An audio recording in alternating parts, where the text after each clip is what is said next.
Is your VR headset just sitting somewhere collecting dust? Not getting any more use since you've run out of excitement for it?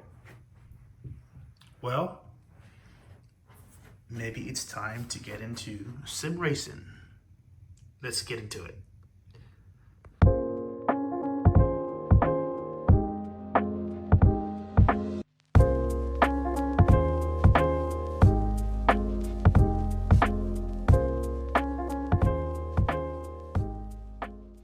Welcome back to the channel and thanks for joining.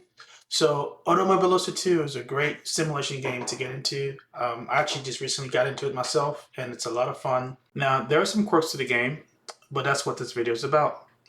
I'm going to be going over how to attain better latency, how to set up virtual desktop properly on your Quest, and some few tips and tricks I've learned along the way that'll help enhance your experience. Alright, let's get into it.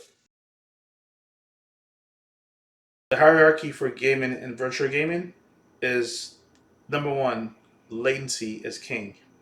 The latency is the most important above everything else. You gotta make sure you maintain good latency, followed by graphical detail for immersion.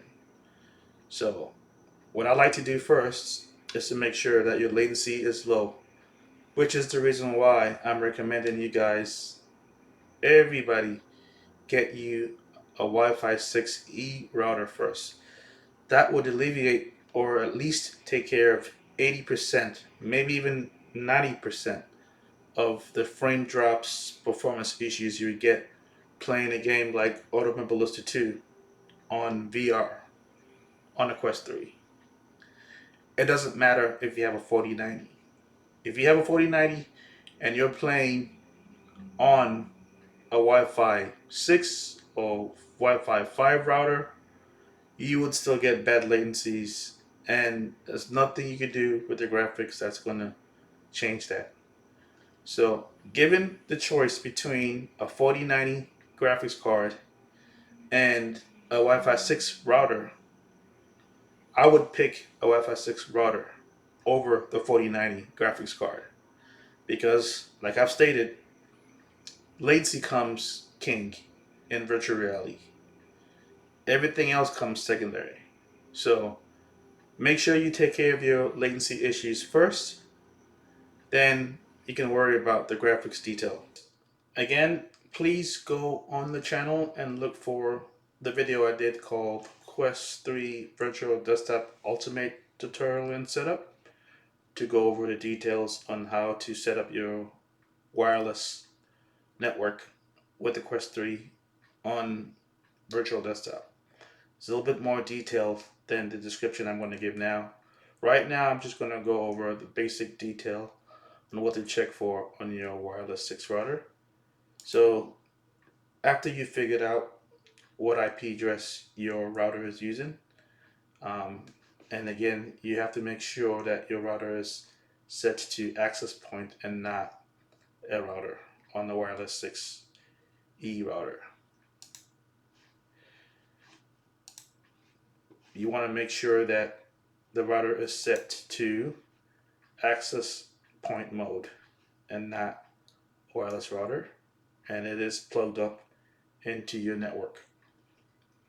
The only section we're going to worry about is the wireless section. These are the settings you should pick: the OFDMA and the TWT.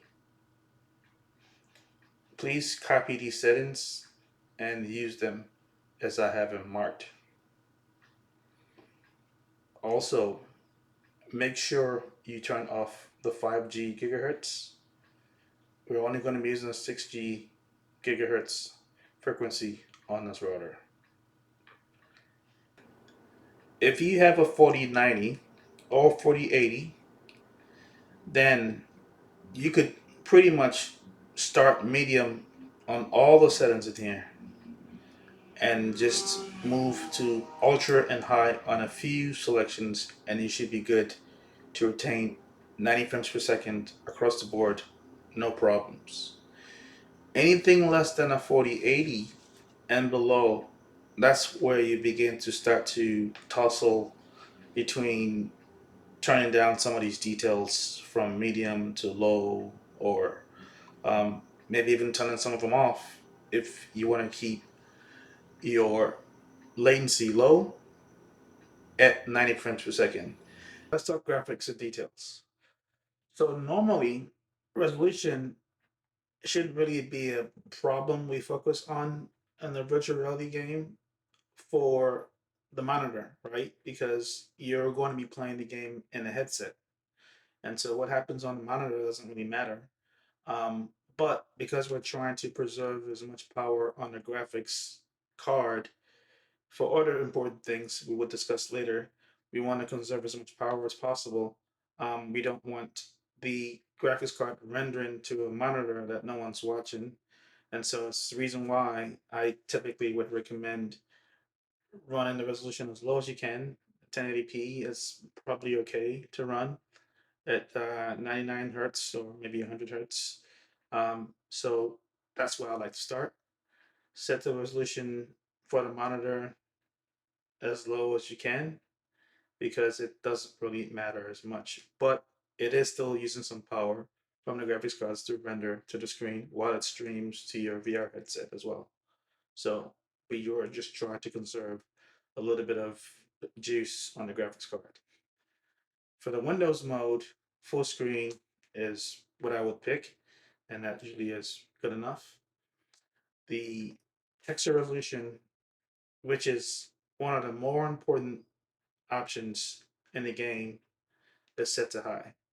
Now, for me, because I have a 4090 card, I can afford to do that, set it to high. That's the size it goes. Now, if you have a 4080 card, you can probably also get away with setting it to high. But anything less than that, if you have a 4070 or 60 or 3080 or AMD card, I'm sorry, I'm not too familiar with most of the AMD cards, but a 4080 on the NVIDIA side or equivalent to 4080 on AMD or Intel. I think Intel just came out with some recent cards that are almost on par with a 4060 or 70, I believe. So those cards and below, you would want to consider doing a low or medium on a resolution. But a 4080 and above, you can get a bit high because the text resolution is one of the most important options to tick within the game, if not the most. It's one of the most. So if you can afford to go high on this, I would recommend you do that. Otherwise, you should probably stick to medium. By the way, guys, I'm sorry that I'm doing a voiceover because I thought I recorded my voice on this last time and I didn't catch my voice.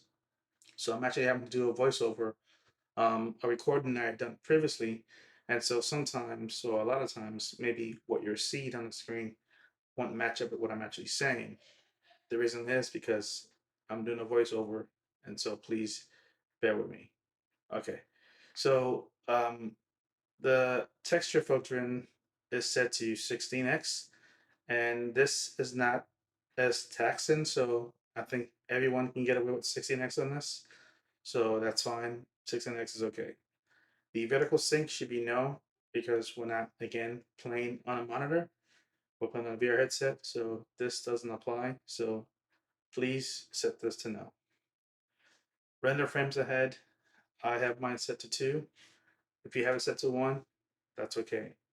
Now, if your card is a 4090 or 80 and you have enough cycles within your card, I would recommend you set it to 2 so that, if there's ever going to be a stutter or your computer trying to in a hiccup or something of that sort, the render frame you have kept would come into play and prevent that.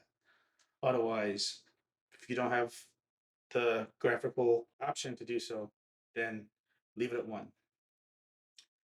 The multi-sample anti-aliasing is another heavy hidden option. Now, even on a 4090, I can't afford to set this to high because it'll tank my performance. So I'm suggesting everybody to stay medium or low on this. because it is that tasking on the graphics card. The super sample and anti-aliasing, which we'll get to later, is another really important option to pick, if not the most important one to pick, right next to the texture resolution. This is the one I would focus on the most. If you want to save any graphical cycles you have left, keep it for that because you would need it for that. Shadow detail is set to high for me, and this is not as important. It doesn't really bring much for you in terms of immersion because it's at a distance when it's set to high. The shadow that it casts are from the distance, and so you could get away with medium and low. The good thing about the Automobilista's engine is a lot of the options within the game can be set to medium and low, and you won't break it won't break the immersion. It'll still look great. It'll still look nice. And so um, start off most options going medium. And if you have some cycles left, then you can go high. But almost every option in here looks good at medium. You don't have to go high on a lot of these settings. So for shadow detail, I have a 4090, so I have it set to high. But if you have a lower tier card, you can go low or medium on this, and it won't break the immersion. Trust me. So track reflection detail, again, mine set to high, but you can go medium or low on this because, again, if you're not racing in a wet track, you're not going to see anything visually that's going to be meaningful impact on the game. But the performance that you would suffer going high on this, if your card's not capable of it, would be significant. So, again, I would stick to medium if you can on this. Vehicle reflection detail. Now, this is an option that would actually you would see in real time on the cars. So this is an option I would say you can keep on high if you can afford it. If it's not going to tank your graphics that much, if it's not going to tank your performance that much, I'm sorry. So I will keep this on high. Otherwise, I would say leave it on medium. Vehicle detail could be set to medium or low. The enhanced mirrors set to yes. Motion blur turned off because we don't need it in virtual reality. And the pit crew detail could be set to all if you like, or off if you don't really need it. Track detail can be set to medium or low. Track detail is not as important. It's not as tasking. This is typically things you see on the field, like cows grazing on the grass, or like the people standing behind the tracks. These are all sprites, by the way, not polygons, so they're not really that visually impressive to see. So this is one option I would say you can put on medium or low. If you set it to high, you just have a lot more of those things you see, but it's not any more impressive. So yeah, I would keep this on medium if possible. The grass detail on medium also, I would say leave that on medium because you don't see any difference on that, and it is a little impactful when you set it to high, but you don't see a difference going from high to medium in the volume of the grass. So it's just wasted graphics power, I guess, if you do that, unless you just have the power, or you have the graphical cycle to do so. I don't recommend it. Particle detail set to high. Again, this is something else you can set to medium. It's not as important. If you do have a 4090, you can set it to high, but you don't get too much more for what you put it in, setting it to high. Um, it doesn't give you much. And then the particle density also set to high for me, but this is another one you can set to medium. I would set it to low because this gets you like the smoke effects and the sand, things of that sort. So it adds a little bit realism to the game, makes it looks more impactful. But just I don't see the need to go ultra. You could probably get away with being medium or high, and that should be good enough. And finally, the virtual reality menu. This is the most important option left The super sampling anti-aliasing is the most powerful, the most impactful option you would want to pick from. This option I would recommend, if you can spare it, set it all the way to the max, which is 2. If you can afford it, set it to 2. Otherwise, set it to 1.2, 1.4, 1.6, whatever you can, because this eliminates the jagginess you see in within the game, like, from the buildings to the to the walls to the roads. It eliminates the jagginess you see, which breaks the immersion immensely. So, um, if you could take away any feature, or if you could try to claw back any performance on all the other options, I would gear it towards this, because this, to me, makes the most difference, if that makes any sense. And finally, for the visual effects, this is pretty much a subjective pick. You can pick whatever you want in as many. I have mine set to everything on besides the vignette set to no, but this is a personal preference deal. You could go however you like. The only thing I would say is, the one option on here that might tank performance a little bit is the cockpit mirrors. It's on for me. You want to turn that off if you're trying to claw back some performance for other things. This is not as important. It doesn't break the immersion because it's inside the cockpit, the mirror within the car, and so it's not as important. So one of the things I love about Visual Desktop is the Visual Desktop streaming app portion of it, which is right here. When you click on it, open it up. If you go to the About menu right here, it actually shows you what your latency is to the headset right now. So right now I'm at 6 millisecond, and so you don't want to be over 9 millisecond when you're just in the desktop connected to it. That shows you that you're under strong standards when you see this. Anything beyond 12, 13, which is still good, by the way, don't get me wrong. But anything beyond that, then you might start to think, okay, is there anything I can tweak to be better, to get better performance? Anything over 21, then you're probably worried that something is not quite right.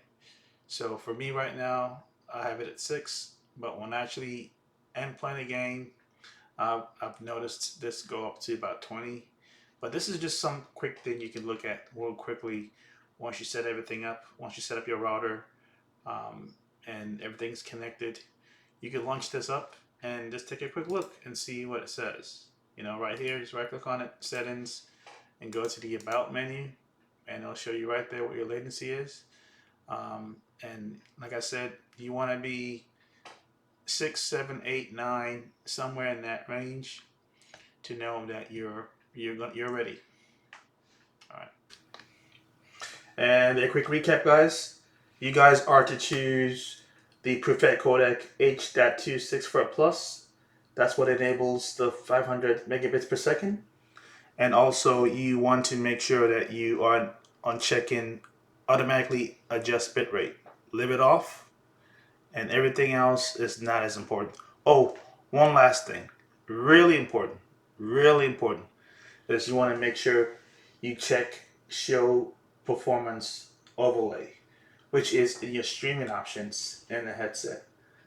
That's going to be crucially important while we're troubleshooting performance issues to do with graphics and latency. Okay, that's very important. Make sure you check that option, show performance overlay.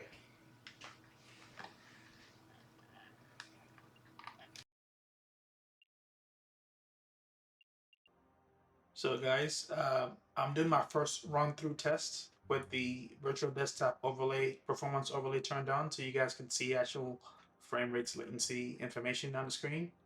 Um, this is to just show you guys, that you want to make sure that you have a stable, steady connection connecting to the 6 gigahertz channel. As you can see in the overlay, my connection is 2,401 megabits per second, and it's set steady at that rate. It doesn't drop, it doesn't dip. My latency is at 37. My bitrate is at 500 megabits per second, and the codec I'm running is H.264 plus. And if you look at the game encoding, networking, and decoding, it's all within the margins that's acceptable. Nothing is in yellow, all white. It stays that way. So when you're in the menu in your game, this is what you're going to be shooting for. You want something like this. You want your latency to stay under 50 in the menu, and you want your frame rate, depending on what kind of card you have, it should stay at 90, depending on what you picked. If you picked, you picked the 90, or you picked the 72, or you picked the 80 option. But whatever you picked in the option, it should be that here. And your latency should stay under 50 while you're in the menu. To anybody new playing sim racing, any noob out there, just like I was, try this track. The Spa Franco Champs is a wonderful track to get a feel into the game. It's pretty wide, and it's a long track, and it's pretty interesting and fun.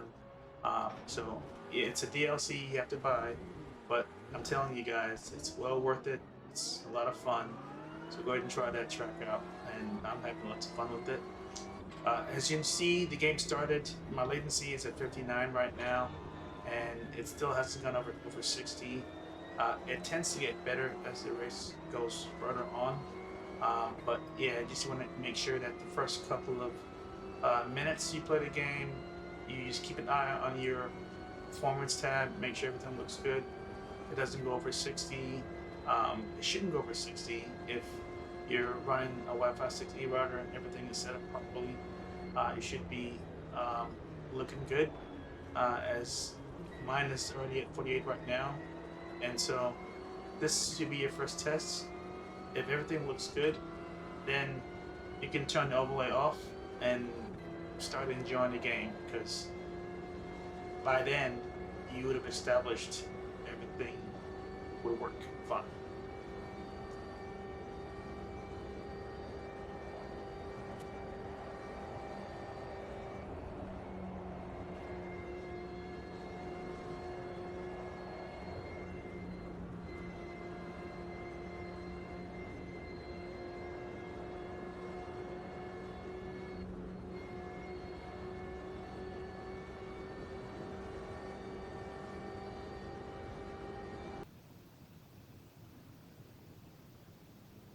So here's a tip.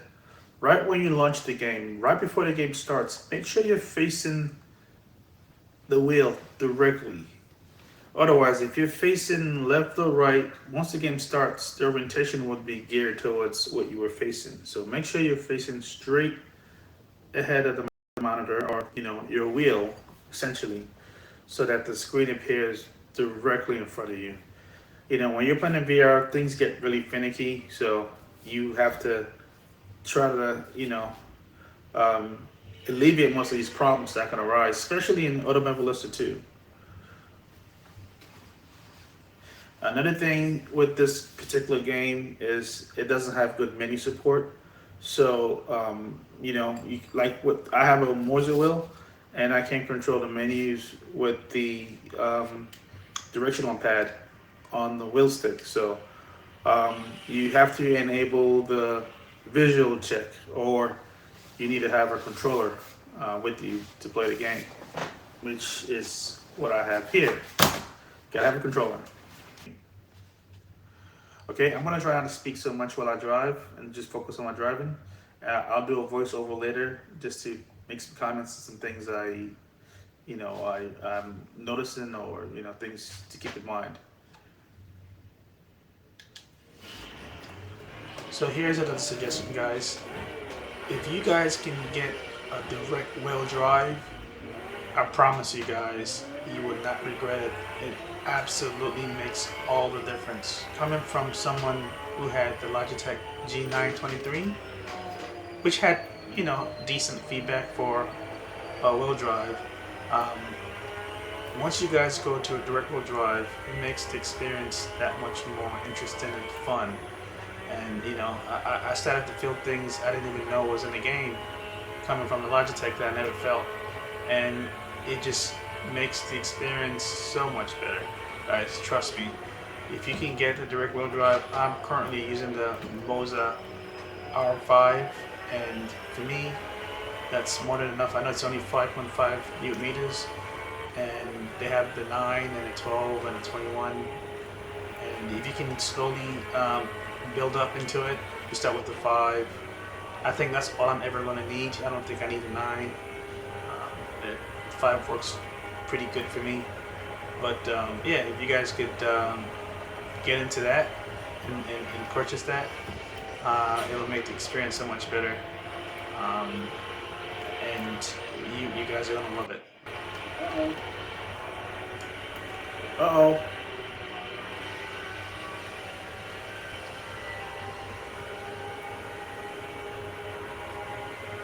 I got a little dip there. And I'm assuming that's because I'm recording.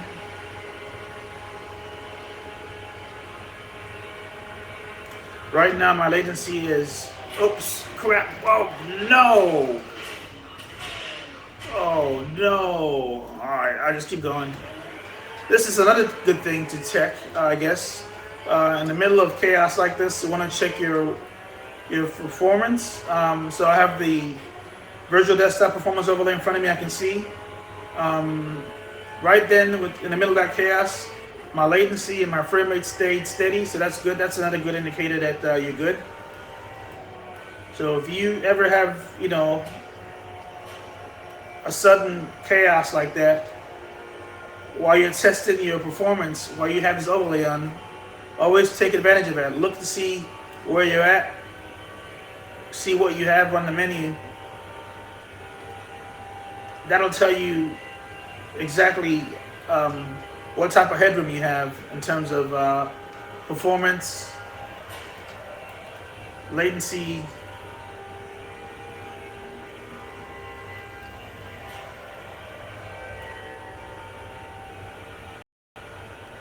So right now my latency is 59. But my frame rate's rock steady at 90.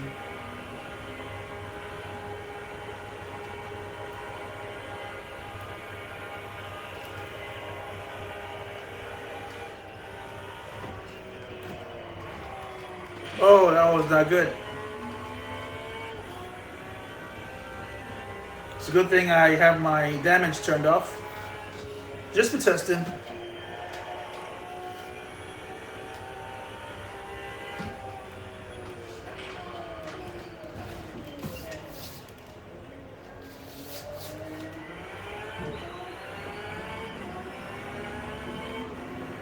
I'm only doing 2 laps, so this should be my final lap.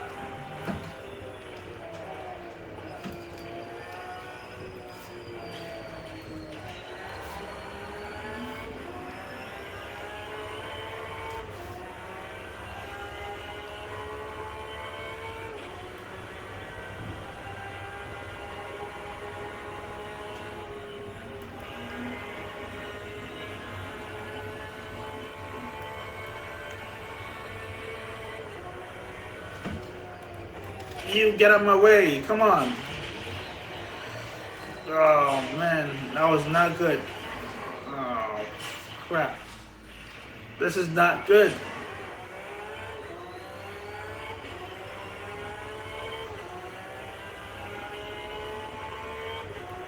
Awful driving. Folks, don't do this at home. Drive more responsibly.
Oh my goodness, what happened? Oh no. Oh, I'm just a horrible driver, am I not? Okay, let's just go.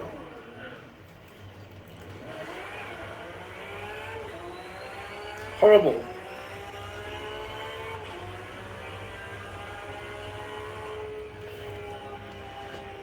I don't know why I'm driving like this. I'm typically a little better than this, but I don't know. Anyways,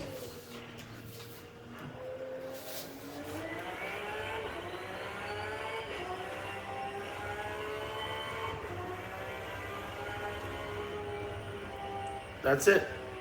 Race completed.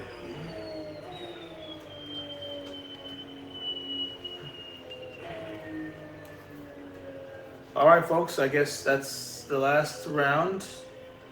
Um, the latency for me was pretty okay. I didn't go over 60. Actually 61, and my frame rate stayed steady. I had a little hiccup at one point, right before the accident. I think I had a little hiccup there. You guys probably didn't see it, but I have the overlay here. I could see the drop, um, but it picked up right away, and everything's good. So yes, guys, as long as you follow the instructions I gave, you should be able to have a really good time in your sim races with good latencies and decent graphics. So thanks for watching, and I think this should do the end of the video. And just stay tuned for more content on this, and I'll see you guys next time. Thank you.